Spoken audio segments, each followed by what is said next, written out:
사무엘하 10장 1절에서 8절 말씀 합독하십니다. 그 후에 암몬 자손의 왕이 죽고 그의 아들 한운이 대신하여 왕이 되니 다윗이 이르되 내가 나하스의 아들 한운에게 은총을 베풀되 그의 아버지가 내게 은총을 베푼 것 같이 하리라 하고 다윗이 그의 신하들을 보내 그의 아버지를 조상하라 하니라. 다윗의 신하들이 암몬 자손의 땅에 이르매 암몬 자손의 관리들이 그들의 주 한운에게 말하되 왕은 다윗의 조객을 당신에게 보낸 것이 왕이 아버지를 공경함인 줄로 여기시나이까. 다윗이 그의 신하들을 당신에게 보내 이 성을 엿보고 탐지하여 함락시키고자 함이 아니니까 하니, 이에 한운이 다윗의 신하들을 잡아 그들의 수염 절반을 깎고 그들의 의복의 중동볼기까지 자르고 돌려보내매 사람들이 이 일을 다윗에게 알리니라. 그 사람들이 그게 부끄러워함으로 왕이 그들을 맞으러 보내 이르되 너희는 수염이 자라기까지 여리고에서 머물다가 돌아오라 하니라. 암몬 자손들이 자기들이 다윗에게 미움이 된 줄 알고 암몬 자손들이 사람을 보내 베드롭 아람 사람과 소바 아람 사람의 보병 20,000명과 미야가 왕과 그의 사람 1,000명과 돕사람 12,000명을 고용한지라. 다윗이 듣고 요압과 용사의 온 무리를 보내매 암몬 자손은 나와서 성문 어귀에 진을 쳤고 소바와 르홉 아람 사람과 돕과 미야가 사람들은 따로 들에 있더라. 아멘.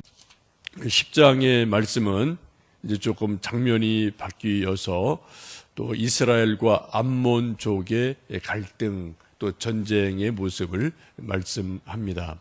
암몬족이라는 족속은 아브라함의 조카 롯이 있죠. 롯이 소돔 고모라에서 멸망당할 때 롯과 두 딸만 겨우 구사 일생으로 살아나게 됩니다. 그때 아브라함이 조카 롯을 생각하며 하나님, 소돔 고모라에 의인 50명이 있으면 어떡하시겠습니까? 라고 중보 기도해서 결국은 의인 10명이 있으면 어떻게 하시겠습니까? 라고 기도하면서 이제 하나님의 도우심으로 조카 롯과 두 딸이 겨우 살아나죠. 그들의 후손이 이제 암몬 족속이 됩니다. 근데 역사적으로 이 암몬 족속과 이스라엘은 좋은 관계보다는 적대적인 관계가 훨씬 더 많습니다. 그래서 서로 싸우고 죽이는 일들이 많고 좋았던 일은 아주 드물게 조금 있게 됩니다.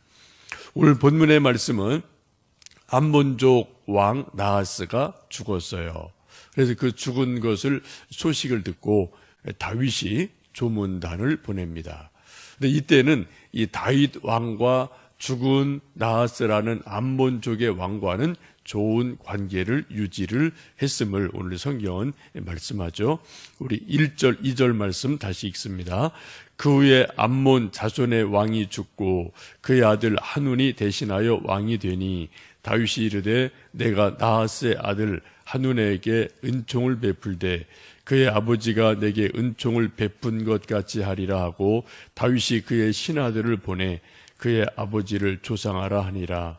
다윗의 신하들이 암몬 자손의 땅에 이르매 라는 말씀 보시면, 특별히 2절 말씀 보시면 다윗이 사절단을 보내면서 그렇게 말하죠.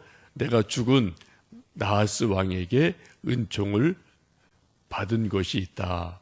그의 아버지가 내게 은총을 베푼 것 같이 나도 사절단 조문단을 보내서 그 아들을 위로하고 새 왕을 위로하고 싶다라고 그래서 조문단을 보내게 됩니다.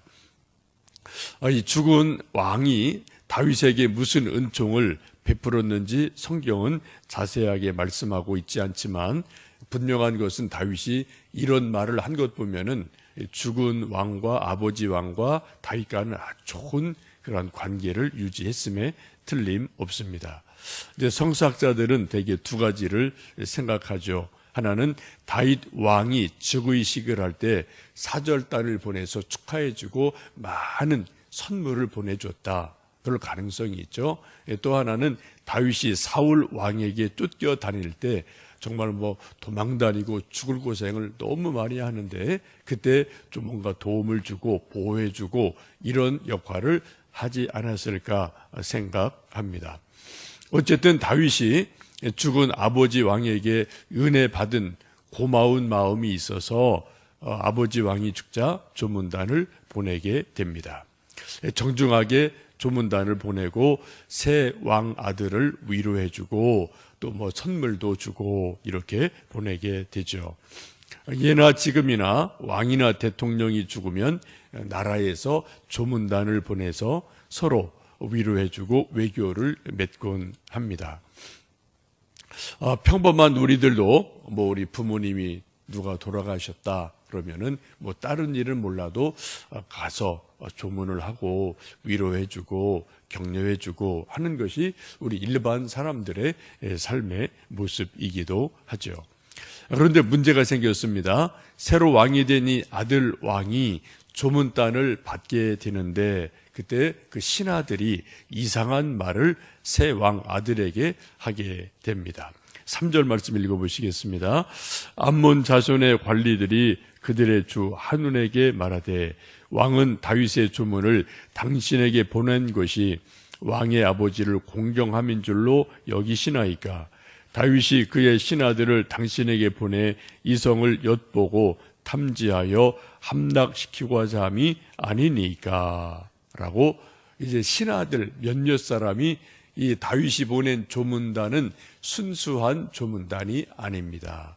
이 조문단은 스파이입니다. 와서 우리나라 쫙 염탐하고 둘러보고 성이 어떻게 생겼나 엿보고 탐지하고 그 다음에 군사 끌고 와서 우리 점령하려고 합니다. 라고 이상한 말을 하게 되죠.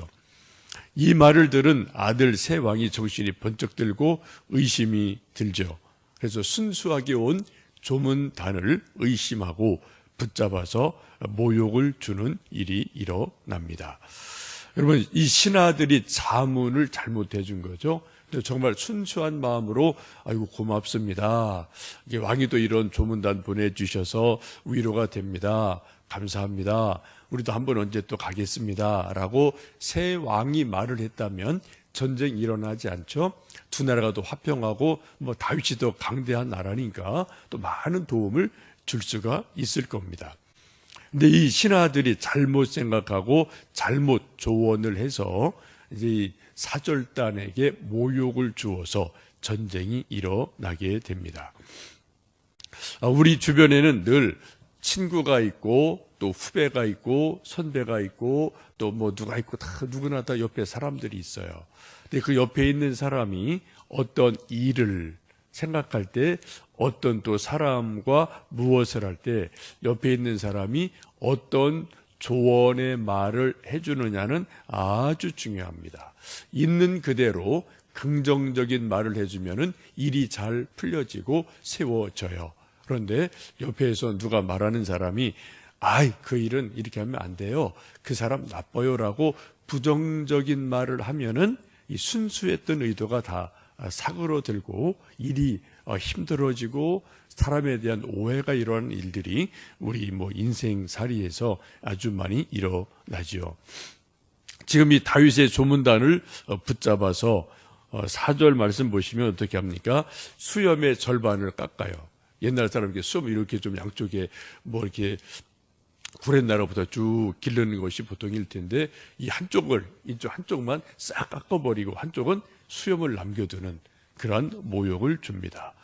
또 옷을 입고 왔는데 중동 볼기를 잘라냈다고 그래요. 중동 볼기를 잘라냈다는 것은 이 바지에 엉덩이 부분만 동그랗게 다 도려내서 사람이 걸을 때 엉덩이가 다 드러나도록 이렇게 옷을 구멍을 뻥 뚫어서 그런 옷을 입히고 수염은 반은 잘라버리고 아주 이상한 그런 뭐 원숭이 같이 만들어버리는 거죠. 그렇게 만들어버리고 그들을 다윗에게 다시 쫓아내는 일이 일어납니다. 아주 모욕적인 그러한 사절단을 취급을 하죠. 옛날 우리나라 고려 시대도 이제 몽고가 우리나라를 여러 번 쳐들어오는 일이 있는데, 그 몽고가 우리나라를 처음 쳐들어오게 된 동기 중에 중요한 것이 몽고 사신이 우리나라 고려에 왔다가 몽고로 돌아가다가 국경 근처에서 죽는 일이 일어납니다. 저고요라는 사신이 오는데 되게 못살게 구른 것 같아요. 왕한테도 함부로 막 말하고 뭐 많이 내놔라 막 윽박지르고 막 이렇게 되니까 이제 좀 너무 기고만장하게 거만하게 굴었는데, 어쨌든 이 사신이 자기 나라 몽고로 돌아가다가 국경에서 살해가 돼요. 죽어요. 이것이 빌미가 돼서 몽고가 우리 고려에 쳐들어오게 되고, 그리고 왕이 강화도로 도망을 가고 막 우리나라가 쑥대밭이 되는 그러한 일이 일어나죠. 사신이나 사절단이나 특사들은 왕을 대신하는 사람인데, 이 사절단을 모욕했다는 것은 왕을 모욕한 것과 똑같은 의미가 있게 됩니다. 다윗이 이런 소식을 듣고 그 사절단을 예루살렘으로 오지 말고 여리고에서 기다려서 수염이 다 자랄 때까지 얼마간 기다리다, 그리고 돌아와라 라고 말을 하고, 다윗이 자기를 무시한 것을 분노해서 암몬족 정벌 전쟁이 일어나게 되고, 이 두 나라가 또 전쟁을 하는 일이 일어나게 됩니다. 예나 지금이나 우리 국제 정세는 아무도 알지 못하죠. 우리나라도 이제 남과 북이 분단된 지 70년이 넘었고요.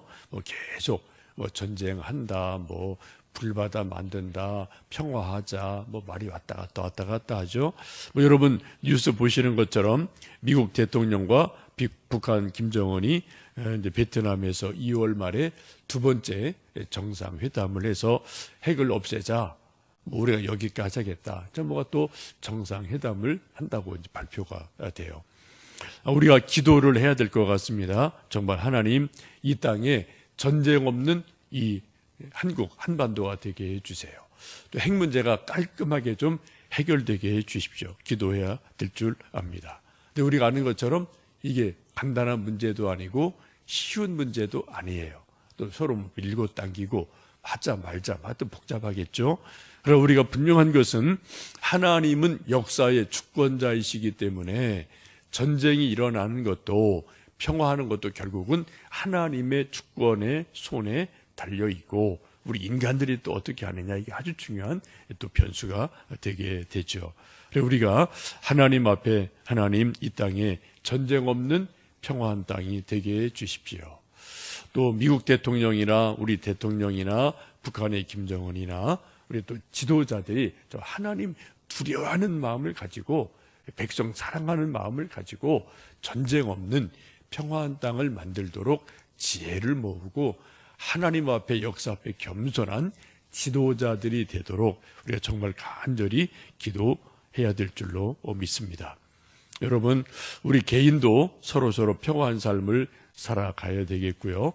우리 나라는 더 말할 것 없이 정말 하나님의 은혜 속에서 평화한 나라, 평화한 땅이 되도록 우리 하나님의 사람들이 기도해서 또 그런 은혜가 임하기를 간구하는 이 아침 되기를 주님의 이름으로 축복합니다.